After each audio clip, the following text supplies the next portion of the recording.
What's going on, guys? It is Will here, back again, once again, for the 11th episode of the Raider Nation Today podcast. Today, we have a jammed-packed episode for you guys before Thanksgiving. Before we get started, I hope you guys had a good weekend. Hope you guys are looking forward to Thanksgiving. Not even just because the Raiders are playing. You know, it's always good to see the family. I know some people didn't get to have a Thanksgiving last year due to the coronavirus, but, you know, it's mostly in check, I would say, especially with the vaccine, the booster shots, all the whole 9 yards. So if you're seeing your family for the first time in 2 years, that's also must be pretty exciting as well. Basically, we're back to normal just about, which is awesome. Good progress, you know.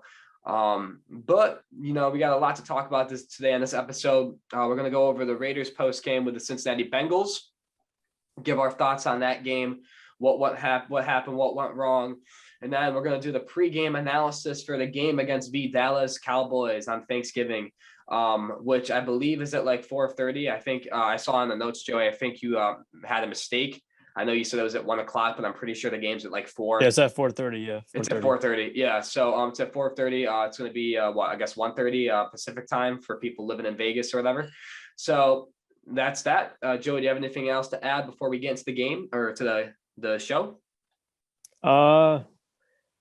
No, we're definitely gonna have a lot to talk about once we get into the episode. A lot of subject matter to discuss, a lot of controversial even topics that might even divide Raider Nation. But you know, this is something we need to talk about. So let's get right into it. Let's get right into it, man. So obviously the Raiders lost an embarrassing game yet again, 32-13 against the Cincinnati Bengals. Raiders are 5-5 and they've lost 3 straight games. My fault. So once again, the offense looked absolutely terrible. I noticed that Deshaun Jackson, I don't think he had a single catch in the game. So that's not good. Zay Jones is once again out. He's getting a higher snap count than Deshaun Jackson. Derek Carr played pretty bad as well. And overall, just a very, for lack of a better term, a piss poor performance by the offense for the Raiders. I know Darren Waller, he had probably his best game of the year. He didn't get a touchdown, but he had like 8 catches for over 100 yards. And Foster Moreau also had a pretty good game as he caught the only touchdown for the Raiders. But besides those 2 guys, man, like that was really it on the offensive side of the ball. And for what kept the Raiders in this game was their defense. I know they scored 32 points. So if you're looking at it from a score point of view, you'd be like, oh, wow, like the defense also played pretty bad as well.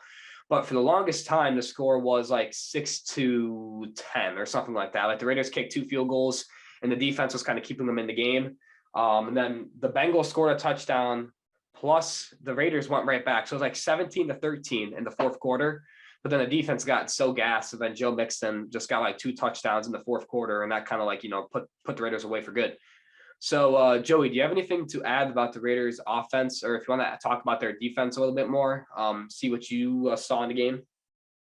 Yeah, so the defense was probably the only good part of this game. I know we talked about some things that they kind of made mistakes on last week, especially when they lost. I think they let Kansas City score 41 points, but they actually played very good in this game. In the first quarter, they caused a turnover, and they got the Raiders in their own end zone on offense. And they were not able to convert to get any touchdowns. They were only, forced a field goal, which is just terrible. I mean, when your defense gives you an opportunity like that, like you got to be able to put up points. And the defense was on the field for just about 40 minutes in this game. I mean, they're going to be totally gassed when they're on the field for 40 minutes. I mean, this offense is just like they're on the field and they're off the field. Like they're not really making anything. They're not driving down the field. They're doing kind of these sideline to sideline kind of passes that aren't working. I could tell the play calling has just been horrendous.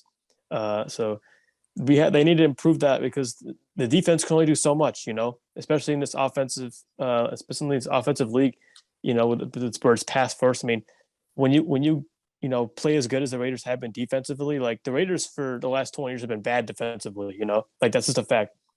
And the Raiders are finally stepping up defensively, and the offense can't get it done.